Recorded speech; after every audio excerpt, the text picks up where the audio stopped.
2020 онд Твиттер дэх нэгэн жиргээ дэлхий дахныг айдас давтуулсан байна. Ямар жиргээ байсан бэ гэхээр дэлхий дээрх хамгийн айдас төрүүлсэн 3 хөөхөлтийн нэг нь 2020 оны 8 сарын 14-ний шөнийн 3 цагт Коннектикут дэх Оккульт гэх музейгээс алга боллоо гэх пост байсан. Уг аимшигт хүүхэлдээ дэлхийн хаа нэгтээ байгаа гэсэн мэдээллийг сонссон хүмүүс маш ихээр айж байсан гин.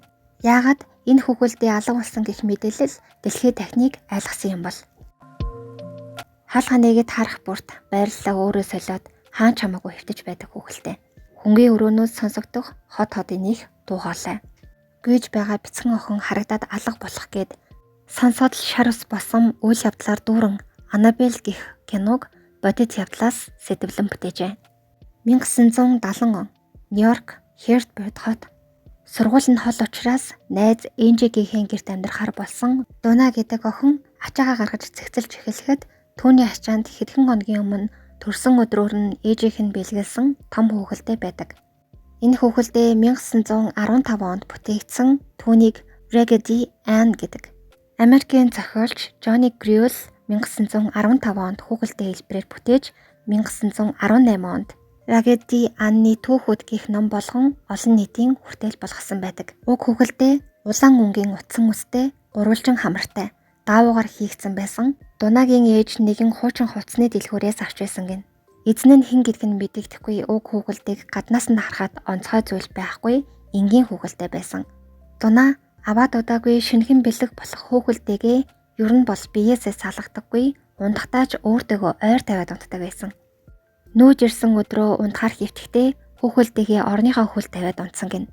Гэвч маргааш өглөө Дуна болон Энжиг хичээлдээ яваад ирэхэд нь Дунагийн орны хөлнөөс биш өөр өрөөнөөс олцсон гин. Эхэндээ тэд өөрсдийгөө андуурсан байна гэж бодож байсан ч энэ байдал олон хоног үргэлжилдэг. Түр гараад ирэх хооронд нь хүүхэлдээ нь өөрөө байрлалаа сольчихсон хүүхэлдээний биеийн хүртэл хачин байрлалтай хөлөө нуулах, солбох зэрэг хүн чалбаар хөл гарыг нь хөдөлгөөд оруулахад хэцүү. Тийм байрлалтай газарт эсвэл буудан дээр хэвтэж байдаг байсан. Хамгийн эвгүй тохиолдол нь Энжигийн сүд залуулыг гадагшаа гараад ирэх хооронд нь болсон. Сүд залууга гарсны дараа Энжи гэрээсээ урд өмнө огт харж байгаагүй хуучирсан цаас олсон. Тус цаасан дээр Льюд тусал гэх үг бичээстэй байсан. Хэн нэгэн сараачин таталтуулан Лью аюулд орлоо хэмээн мэддэж байгаа захиас мэд байсан гин. Энэхүү хуучирсан цаасан дээр таталцсан бичээсний учир шалтгаан нь олдохгүй байсаар тэд Seekers of the Supernatural гэх сүнсний талаар ярьдаг нэвтрүүлэгт болсон явдлынхаа талаар мэдээлэл өгдөг. Тэдэнд тохиолдсон явдлыг шийдвэрлэж зөвлөгөө өгөхөөр тус ажлыг даан авсан зүн бэлэгтэн хүүхэлдэйг харж байснаа ингэж хэлсэн. Энэ хүүхэлдэнд эмэгтэй хүүхдийн сүнс хорогдсон байна. Нэрийг нь Аннабель гэдэг юм шиг байна. Шөнийн цагаар дээрэмчинд тутгалуулж амиа алдсан гомдол тээсэн сүнс. Тиймээс нөгөө ертөнц рүү явж чадалгүй өөрийнхөө хайртай байсан хүүхэлдэнд сүнс нь хорогдсон юм байна гэж хэлсэн байна. Зүн бэлэгчийн хэлснийг сонсоод тэд хөрхий бяцхан охины сүнсийг аргадаж чадвал дахин сонин зүйлс болохгүй гэж бодсон. Тэгээд хүүхэлдийг хаяна гэж бодож байснаа болоод Аннабель гэж өхөөрд нь дуудаж түүнийг илүү их анхаарлаа хандуулан хайрлаж эхэлсэн байна. Гэвч Аннабеллийн гаргах эвгүй үйлдэлүүд зогсоогүй. Нэг өдөр Энжитэй уулзахаар Энжи Дуна хоёрын гэрт Лью ирдэг. Тэр үед Энжи Дуна хоёр байгаагүй учраас гэрт нь тэднийг хүлээнгээ хэсэг дуг хийсэн гин. Хэсэг хугацааны дараа хоолойгийн боох мэдрэмж аваад нойрноосоо сэртэл түүний хоолойг үнэхээр хэн нэгэн хоёр гараараа боомлж байсан ба. Энэ нь өнөх Аннабель хүүхэлдэй байсан. Аннабель түүний дээр гараад суучихсан хоёр гараараа хүчтэй түүний хоолойг боож байсан учраас Лью айх амьсгаа богдох зэрэгцэн ухаан нь балартан маргааш өглөө нь сэрсэн. Лью сэрэнгүүтээ чангаар орилсон гин. Яагаад гэвэл түүний ингэр дээр 3 зураас байсан ба хэн нэгэн хумсаараа эсвэл ямар нэг хурц зүйлээр цус гартал нь урсан байдалтай байсан. Түүний хашгирах чимээнээр Энжи Дуна хоёрч гисэн түүн дээр ирж Льюгийн цус босон цамцныхын цаанаас өнөөх шархыг нь олж харан шоконд орцгоодог. Яг тэр үед Льюгийн хажууд Аннабель хүүхэлдэй хэвтэж байсан. Ингээд Дуна Энжи хоёр тэр үеийн хамгийн нэр хүндтэй Exorcist буюу тахилч Врен гэх асуудаас тусламж хүсдэг. Exorcist буюу тахилч гэдэг нь муу ёрийн сүнс чөтгөр биедэн шингэсэн хүн болон эд зүйлсээс муу зүйлийг нөхөн зайлуулагч номлогч гэсэн үг юм байна. Тэгээд дахилж хосууд тус хүүхэлдэнд шингэсэн зүйл бяцхан охины сүнс биш, одоо ч гэсэн хот энийг муу ёрийн сүнс байхыг мэдээд хурдхан санваартан дуудаж хүүхэлдээнээс сүнсийг зайлуулах үйл хийснийхээ дараа шууд өөрсдийн байгуулсан оккульт музей рүү авч явдаг. Музейд авчсныхаа дараа түүнийг шилэн савнд хийсэн ба хаалган дээр нь анхаар онгойлгож болохгүй гэж бичсэн. Гэтэл нэг өдөр музейг зорин ирсэн нэгэн хос хаалган дээрх анхааруулгыг үл тоон хаалгыг нь онгойлгочихсон. Зүгээрчгүй Анабель хүүхэлдийг бариад чиний тухай яриа бүгд худлаа штэ гэж тохуурхан инээж түүнийг дээш нь нүргэн сэгсэрч байх үед нь музейн эзэд тэднийг олж хараад уг үйлдэлийг нь болиулан тэднийг музейгээсээ хөөсөн байна.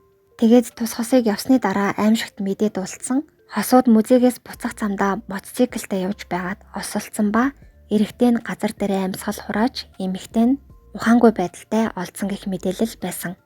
Тэр үед Анабель хүүхэлдэйг шилэн савнд хорж байсан Рулиен Брин гэх эмэгтэй хэлэхдээ түүнийг шилэн хоргонд хорьсон боловч түүний биед шингэсэн өнөөх муу ёрийн сүнс одоо хүртэл байсаар байгаа. Тиймээс түүний нүд рүү харахаас ч айдас хүрдэг байсан.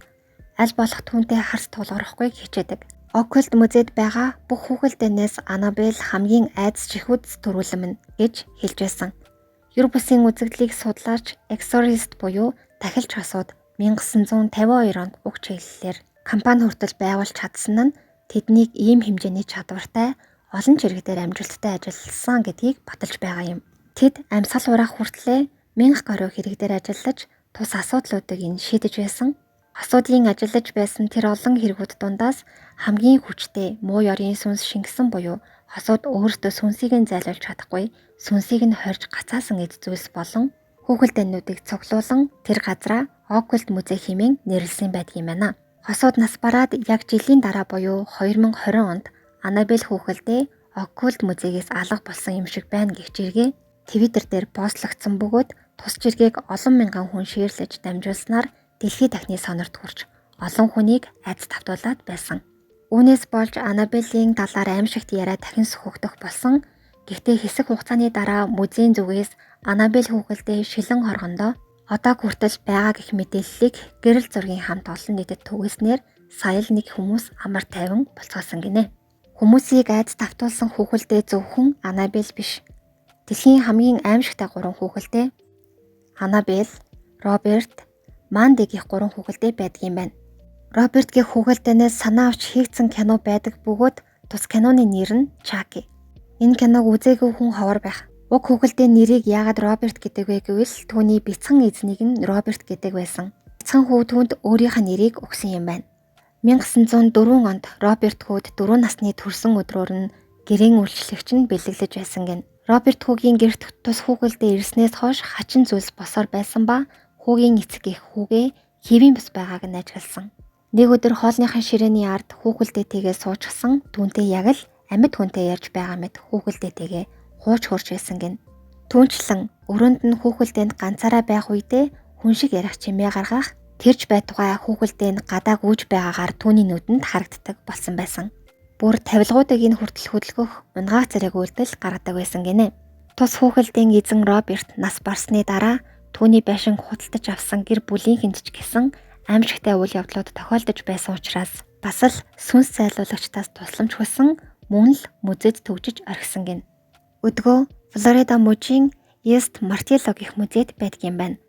Музейд очисон хүмүүс түүний зургийг дараах гэвэл камерыг нь унтраах эсвэл янз бүрийн царайны хувирал гаргах гэх мэтээр хүмүүсийг айлгадаг гин. Дараагийнх нь зойрын өрөөнд нас барсан бяцхан охины хүүхэлдээ Энди.